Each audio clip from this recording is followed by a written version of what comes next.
आकाशवाणी इम्फाल नयनी देवी पाव पाजरी अहनबद मरुओइबा पाव मुख्यमंत्री नोंथोंबम बीरेन सिंहना ngasi चुराचांदपुर जिला के हेंगलेप केंद्र दा तोंगान तोंगान बा चाखत थौरांगी प्रोजेक्ट कया संगाख्रे अमसुंग जटा हुनख्रे PFI अमसुंग मसिगा मरी लेनबा खुदिमक आइन यादब थबक सिंगा मरी लेनबगी दमक चही मंगागी ओइना अथिंग थमख्रे लेबाक असिनंग असि सर्जिकल स्ट्राइक की तरुक सुब कुमन पालन पांगथोकली अमसुंग यूनाइटेड नेशंस जनरल असेंबली मिफमदा प्रधानमंत्री नरेंद्र मोदी की सेल थुम अमसुंग मपालंगी थौसल सिंबु मालिंग लेबाक कयाना थागत फोंदोखरे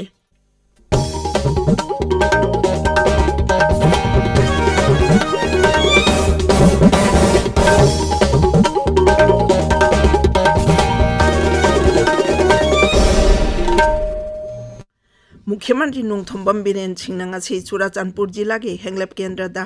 तोंगान तोंगान बचाखत थौरांगी प्रोजेक्ट कया संगाख्रे अमसुंग जटा हुनख्रे मुख्यमंत्री ना किलोमीटर 38 सांगबा हेंगलेप तगी थिंकियो लंबी सेंबगी थबक हौदोख्रे लंबी असी नॉर्थ ईस्टर्न काउंसिल की मखादा पुन्ना लुपा कोटी 110 चंगना सेमगदबनी ngasi की थौरम अदुदा वर्क्स मंत्री Govindas Konthoujam tribal affairs and hills मंत्री लेटपाउ हाउकिप हिल एरिया कमिटी की चेयरमैन दिंगांगलुंग गांगमई हेंगलेप केंद्र की MLA लेजामंग हाउकिप अमसुंग ऑफिशियल कया सरुक याखी केंद्र की शिक्षा मपल तहरम राज्य मंत्री डॉक्टर राजकुमार राजन सिंहना वियतनाम की उप प्रधानमंत्री ले मिन खाइगा उनदुना लेबाक अनी की मरी हन भगत हन बवारी सानख्रे लिसिंग अनी कुन की दिसंबर दा पांगथोकिबा वर्चुअल समिता लेबाक अनी ना मियाम की शांति अमसुंग चौकटपा पुरकनबा यानखिबा वाफम की मखादा लुचिंगबसिंग अदुना वारी सानखिबनी था असि कुन मंगादगी कुंतरेट फावा वियतनाम की बिंदोंग न्यू सिटी दा पांगथोकबा होरासिस ग्लोबल इंडिया बिजनेस मीटिंग दा सरुक याखिबा डॉक्टर रंजन हाई मसिना भारत के कारबावाला सिंह अमसुंग मालेंगी अतै मफम सिंह दा लैरिबा कारबावाला सिंह अनी की मरकता लम कयादा खन्ना नैनबा ngamnabagi maru oiba Economic Forum अमा ओइरी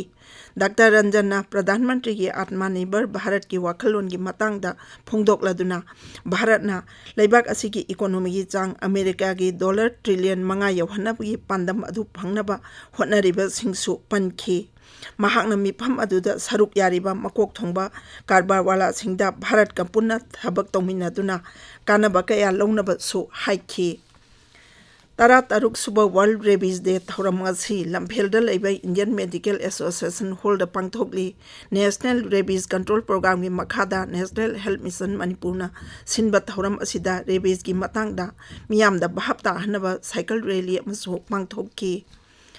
all India Trade Union Congress Manipur State Committee ने सिंधुना ngarang इम्फाल की इराबत भवन दा सिनमी सिंगी तोंगान तोंगान बदाबी कया तक सिंधुना वाकन मिपम अमा फमख्रे केंद्र ना popular Front of India PFI अमसुंग मसिगा मरी लेनबा खुदिमक आइन यादब थबक सिंगा मरी लेनबगी दमक खुदक्तगी चही मंगागी ओइना a thing थमख्रे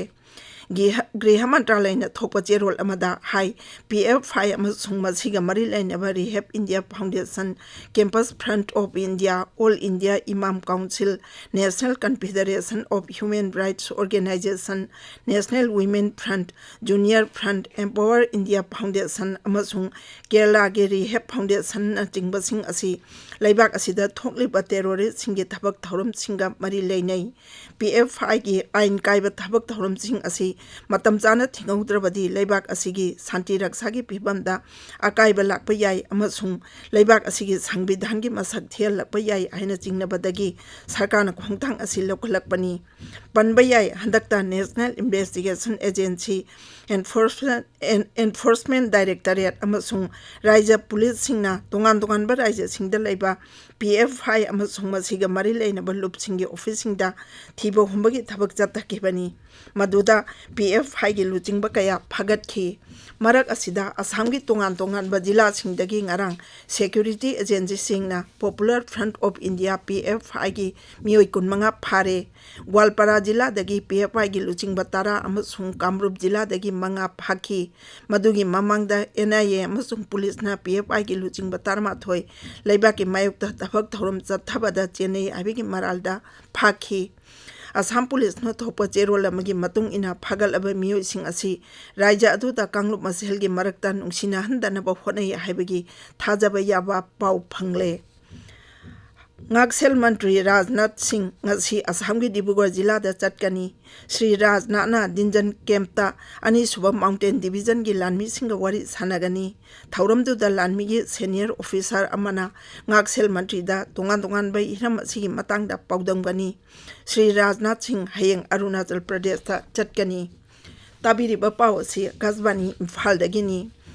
Laibak asina ngasi surgical strike ki taruk suba Kumon Palan Pangthokli, Lisingani Tara Taruking Asigi Numit Asida Bharat Landmina, Pakistana Kudum Taliba Kashmir is Ruta Laiba terrorist camp Singda surgical strikes at Haki. Bharat Landmigi Mio Tara Nipan Said Oikiba, Uri Eteki Matung Numitara Matwini Lairaga, Lisingani Tara Taruki, September Kunipan Amasung Kunmapan Gilonava Hingda, surgical strike Adu Zatakibani.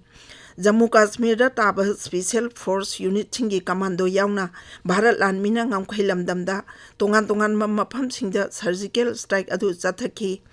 Jammu Sung Kashmir da terrorist sing lona jangsil laklaga laibak asigi lanmi amasung misam singda attack jathanaba taurang tawba lone spade singda strike adu chathaki bani. Maduda terrorist kaya asok apan nangki maduna terrorist singda Bharat asahi lakjaba yade haibagi para tambiki. Numit adubu ningsingladuna Pradhan Mantri Narendra Modi na interview amada hai uri eteki matungda mangunda sauningba wakalon kayana thanbadagi ningthina sem saraba matungda surgical strike adu chathakibani.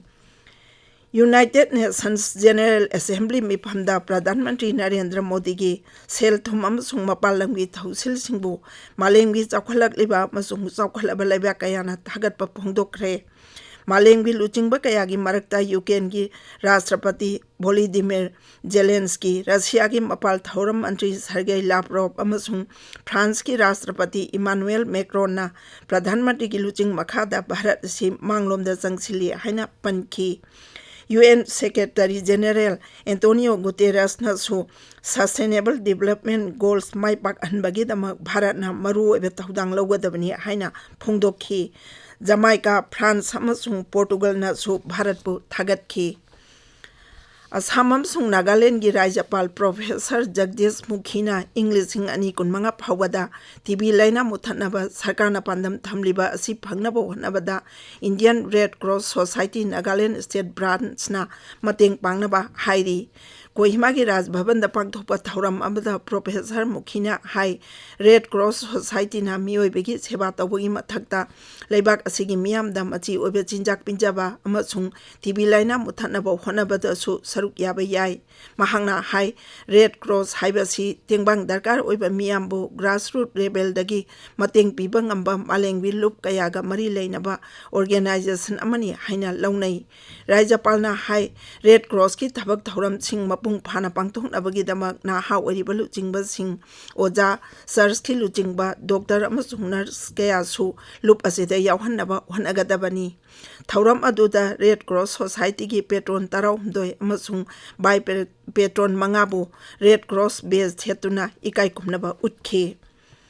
Kendra ki Social Justice amasung Empowerment ki Rajya Mantri Pratima Bhumik na ngarang Meghalaya da pangthokpa tongan ba bibhag singna paikatpa kendra gi scheme sing yengsinbagi miphamda saruk yakhre. Shillonggi main secretariat laiba cabinet room da pangthokiba mipham aduda social welfare bibhag ki principal secretary Sampat Kumar na sabhapati oikhi.